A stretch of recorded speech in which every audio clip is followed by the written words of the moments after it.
If you're going through something really difficult right now, you've been having to stand strong for a long time, and you just got this thinking, I can't do it, it's too much. You're just the person that I'm speaking to today, because God wants you to know, and he wants you to begin to think, I can do whatever I need to do, and I am stronger than I think I am. Everything worthwhile is uphill, all the way, not partially uphill. And the challenge that we all have is we don't mind climbing uphill for 3 or 4 days, as long as we can coast for a couple. Everything that's happening to you is God is processing. Every difficult moment you're having, he just processing. Everything you're going through is preparing you for what you ask God for. And if you need to be tough when you get to where you're going, then he gonna toughen you. I don't have to accept someone's opinion. I don't have to accept someone's judgment. I don't have to accept someone's action. I don't have to accept it. And the more that you don't know who you are, the more that you don't tap into guarding your heart, because you're letting people stump on your heart, you're letting people take advantage of your life, the more you're doing that, then you're not going to have confidence in yourself, and you're going to believe the lies that people have told you. Whatever threatens you, threaten it back. Whatever threatens your opportunity, threaten it back. Now, some of our enemies are on the outside, but here's the most important thing to understand. Some of our enemies are on the inside. Whatever threatens you, I'm asking you to threaten it back. Take care of your responsibility. Somebody wants to destroy your chances for a good future by their negative talk, negative thinking, putting it all down. I'm telling you, walk away if you have to. Walk away. And you should understand this, that it was always going to be your family and your friends that would be the first ones to try and talk you out of your vision and your big idea. That's why you're supposed to live your life, focus on your intentions, and do your thing. Knowing who you are, that will determine how you behave. When you know who you are, accept who you are, then that's going to determine what you do. When you allow your behavior to confuse your identity, then that's called an identity crisis. And the way that happens is you allow your behavior to determine who you are, and your behavior should not determine who you are. You cannot continue to look at what you do and conclude that what you do defines who you are. Becoming is not about arrival, it's about the journey. We're committing to the journey. We're committing to the process. In fact, you won't get there until you die.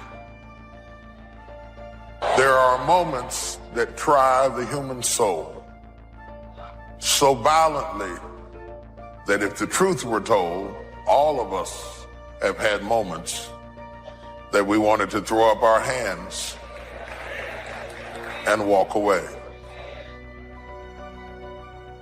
Because I believe that, what that tells me is that while I'm becoming, I'm going to face problems.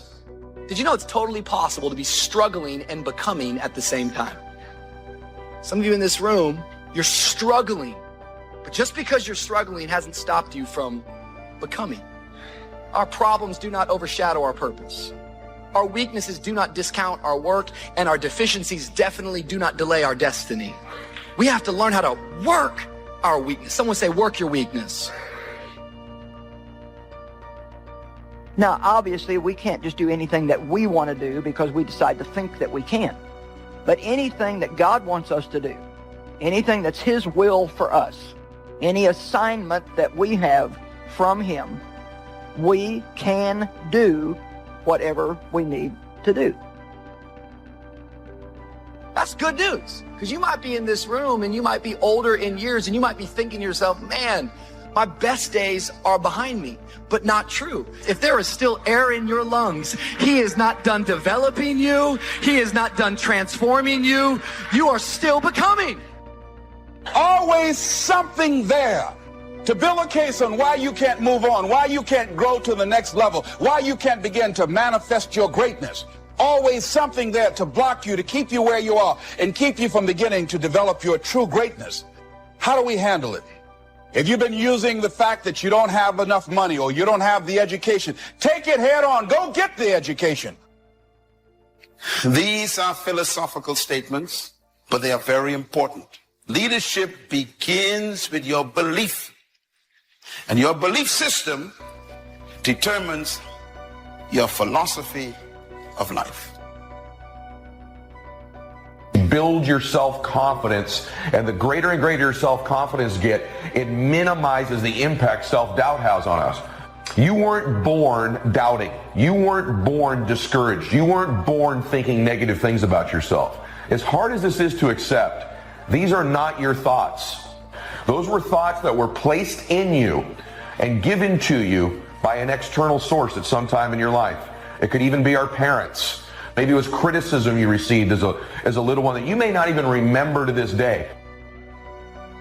That I've decided a long time ago that I didn't want to be another man who lived and died and didn't do anything significant. There's so many of y'all that are running around that are connecting whatever your concept of what life and love and happiness is to this thing that doesn't exist. And so in your mind, you're not living until you get to that.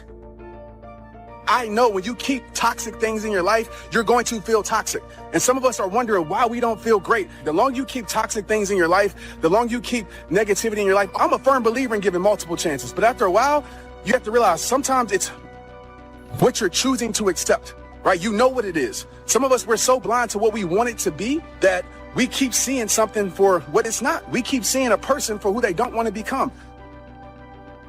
I don't care what they just said to you. I don't care what the verdict is. I don't care what the haters say. Prayer changed things. You need God. Don't you think I got here without him. I've needed him every step of the way. If it wasn't for God, I wouldn't even be standing here today. I'm telling you right now, you need God. Quit being ashamed about it and worrying about who looking. Go somewhere by yourself today and tell God you need some help. They doubt the whole world is going to make it. But I'm asking you not to pick up all those doubts. I'm asking you to have some faith, have some courage, believe, drive your doubts into a small corner. Don't doubt the future. Don't doubt the extraordinary gifts that your distributors bring to your organization. Don't doubt that. Don't doubt the possibilities. And here's the most important one of all. Don't doubt yourself. Your attitude is going to determine your altitude. It will determine how high or how low you go. Well, Joel, I've always been kind of negative. That's just who I am. No, that's who you're choosing to be. That's not who you are. That may be how you were raised, but that's not how you have to stay. Try being kind, friendly, good-natured. You'll not only enjoy life more, but you'll go further. So you've got to decide, wait. Even if things don't work out, even if I experience defeat or failure, that does not make me a failure. It's a difference between failing and being a failure. If things don't work out, if you don't produce the results you want, that's all. But don't confuse who you are with the results that you produce. It's impossible for you to have continuous success without having self-discipline. And my greatest challenge as a leader is your greatest challenge as a leader. And that is every day keeping people climbing. Because they don't want to climb. They want to coast to success. They want it to come to them. And they just kind of hope that if they're at the right place at the right time, something wonderful will happen to them. It won't. When you still carry your history, you are afraid of success because you may lose your friends who ain't going nowhere. Very subtle problems. Your attitude is so powerful. It creates your atmosphere. It also is a source of your natural lifestyle. And if you're going to change your life, you got to change your attitude. Now, here's the bottom line. Your belief system is the source of your attitude. I got better. I got better day by day and week by week and month by month. And I'm asking you to do the same thing until you can develop influence that won't quit. Touch people next year you couldn't touch this year. Heart and soul now mixed in there that wasn't there, missing before. I'm asking all of you to get better in spite of the winters, in spite of the downturn. Just get stronger. Get better. We've all got those personal winters. Be careful how you think. Your life is shaped by your thoughts. People say, well, I was just thinking it. Well, you don't realize how important the thought is. The power of your mind, the power of your thoughts has tremendous ability to shape your life for good or for bad. And if you accept the thought, if growing up somebody said to you, you're worthless, you're no good, you don't matter. If you accepted that fact, whether it was right or wrong, it shaped your life. Spring is not a guarantee of a harvest in the fall and the autumn harvest time. Here's what you must learn to do. Take advantage. Take advantage of the spring. Don't just be faked out by the spring because the nice weather has come and the winter's finally passed, the spring is here. I'm telling you, that's not going to do it for you. Just because the spring is here, it's not going to do it for you. You got to seize it with your own two hands. Opportunity mixed with challenge. It's opportunity mixed with difficulty. We've got a chance to grow like never before, but I'm telling you, there's going to be many enemies that's going to try to prevent us. As soon as you plant the garden, the busy bugs and the noxious weeds are out to take it, and you've got to learn not only to nourish your values, you've got to learn to do battle with your enemies. Try and detach yourself before the gravity and the gravity of the emotions and the chaos builds up. If you can detach before that, then you don't have to break through it. You're already outside that realm. It's much easier. A lot of bridges in our life, right? A lot of things in our life, a lot of people in our life. And sometimes it's family, sometimes it's friends, sometimes the people closest to you, sometimes it's strangers. But there are always people in our life that leads us back to something that's not good for our life. You had a lot of bridges, and sometimes that bridges you. Like, let's be real. But you had a lot of bridges in your life. Bridges mean connections and relationships that are leading you to a lesser you. Be touched. Let life touch you. Don't let it kill you, but let it touch you. The problems that are out there, people struggling with their economy, struggling with their health, I'm asking you to let that get around your heart. Let it do something to you. Don't go untouched. Don't go unmoved. Take the walls down. Let yourself be touched by what's going on out there. The same wall that keeps out disappointment keeps out happiness and opportunity. Let sad things make you sad, as well as happy things make you happy.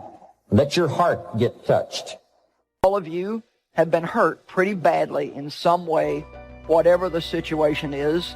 You've got your life pretty messed up. Most of us go through life pretending. Most of us go through life like that. Pretending that we're satisfied where we are, pretending that everything is okay. But if you look at our behavior, if you judge based upon what we do, that really will tell you some true stories about people, because you have to judge a tree by the fruit it bears, not the fruit that it talks about. See, a lot of people pretend that they want more out of life, but all you have to do is watch their actions. And sometimes we're discouraged over what we brought on ourselves. It's not the enemy, it's our attitude. The good news is, all you have to do is make an attitude adjustment. It's not complicated. You can't change other people. A lot in life we can't control. But one thing we can all control is our attitude. Am I going to live this day negative, sour, seeing the wrong, chip on my shoulder? Or am I going to live it in faith, positive, hopeful, being good to people? This is a choice that we have to make every day. We all have weakness. We all have gaps. We all have issues. We all have struggles. And the first step to working your weakness is admitting your weakness. Just because you ignore it doesn't mean it's going to go away. But many times we conceal things and we cover things up because we're concerned that if we'll expose it, we're going to be embarrassed. Have you ever felt exposed before? How many of that sometimes when we expose our weakness, we get embarrassed by it, and because we get embarrassed by it, all we learn is to cover it up. Have you ever found yourself stuck in one of life's storms? And no matter how hard you try, no matter what you do, it seems that you can't make any headway. And I'm saying that the fact that you're still here, that you're still breathing, you've got some more work, and you owe it to yourself. You owe it to yourself. So when you get up in the morning, that you can look yourself in the face and say, hey, I'm living my life on my terms. That's important. I love myself too much to allow people, things, and situations that are dysfunctional to stay in and around my life. I've gotten rid of all things, people, and situations that no longer belong. You have decided to be on the receiving end of everything that these people want to dump on you. You're the victim in your own house. It's that simple.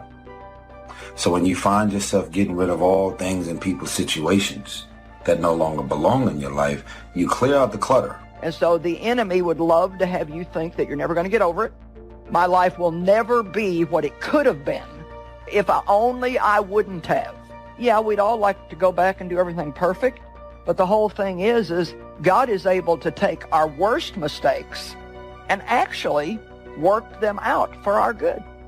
One phone call, one doctor visit, one tick of the clock, and what was calm in your life can turn violent in just a moment.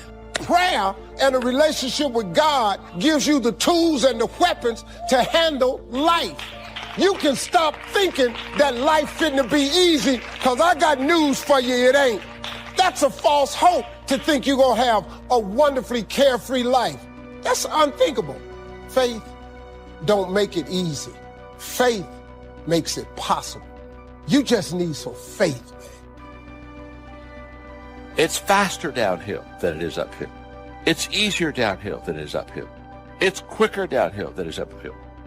And you wonder why you're not being successful, and you're back to the same place that you were.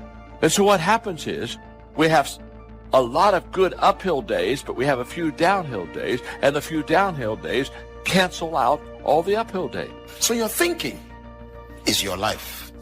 You were created to lead and designed to dominate. You don't evolve into a leader. You were created to be one. The manufacturer actually had leadership in mind when he created you. But look at what they've done to you. They've made you an employee. And they told you where you can be employed and where you cannot be employed. And then they restrict how far you can rise in that employment. It's because nobody has challenged the system. If you're going to have a good attitude, you have to do it on purpose, because there will be all kinds of negative things that try to creep in. Bitterness, discouragement. If you're not proactive, if you don't choose the right attitude, then the wrong attitude will show up. You are well able to overcome opposition, to outlast adversity. But I've learned can-do power doesn't do you any good if you have a can't-do mentality. Quit looking at all the things you can't do. Have a new perspective. This obstacle may be big, but I can overcome it. This situation feels overwhelming, but I can handle it. This trouble is taking longer than I thought, but I can outlast it. You're called to come out of the crowd. You're called to be counterculture. You're called to come out. Newsflash, the crowd is stupid. The crowd has no identity at all. We just do what everybody else is doing. I was talking to this person today. They're like, I just want to get married so bad, Pastor Rich. I said, why? They said, because all my friends are married. The best reason why you want to get married and spend your life with a person is because your friends are doing it? Life is serious. The future's serious. It's serious whether you win or lose. It's serious whether you succeed or fail. Life is the struggle to keep death at a respectable distance. You want to live a good, long, flourishing life, you got to push back.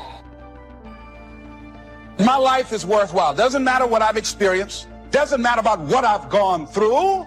Doesn't matter about what I don't have. What's important is that where I am right now, that I live life and I experience my life fully. Don't miss the opportunity to learn. Take a good key phrase home, use it in your training. Don't be lazy in learning. Don't be casual in learning.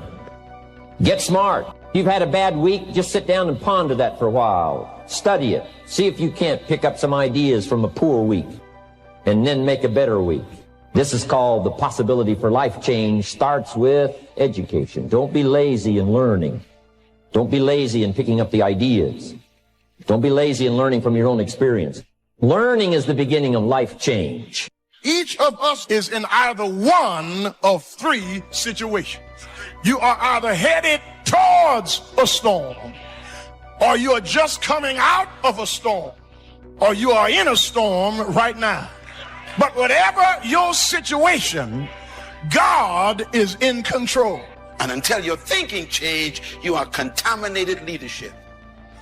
I had never heard such a level of teaching on leadership. Why? Because unless your mind changes, you will never become a leader. Ladies and gentlemen, attitude determines your limitation, which means that your belief system determines how far you go. You can never lead beyond your attitude and your belief system. And that's why your life is what you think it should be and exactly what it is. Attitude is the manifestation of your personal philosophy. Most of us don't grow till you hear the word no. What is your bottom line? If you don't have a bottom line, it's expected of that man or that woman to continue to cross the line. Most of y'all claim to have a bottom line, but as soon as that person says or does the same thing over and over and over, you give them a pass. So therefore, maybe there's a bottom line to you, but you're not enforcing the bottom line. Someone is aware of the fact that you're not a bottom line enforcer, so then they just keep taking advantage. That's why we have to guard our beliefs so preciously, because our mind goes to work on finding these references, which are real experiences in our life, to prove to us that that belief is true. And so although you may believe it to be true about you, these doubts and negative thoughts you have, these were not your original thoughts. You weren't born this way. You weren't born doubting. You were born perfect. You were born believing you were going to do something great. You were born believing you were going to do something special with your life. As a baby, I promise you, you had no negative self-talk. These are external sources. So important to know, because those thoughts aren't really who you are. Here's a quote that changed my life forever. You should always expect the things that you accept from people.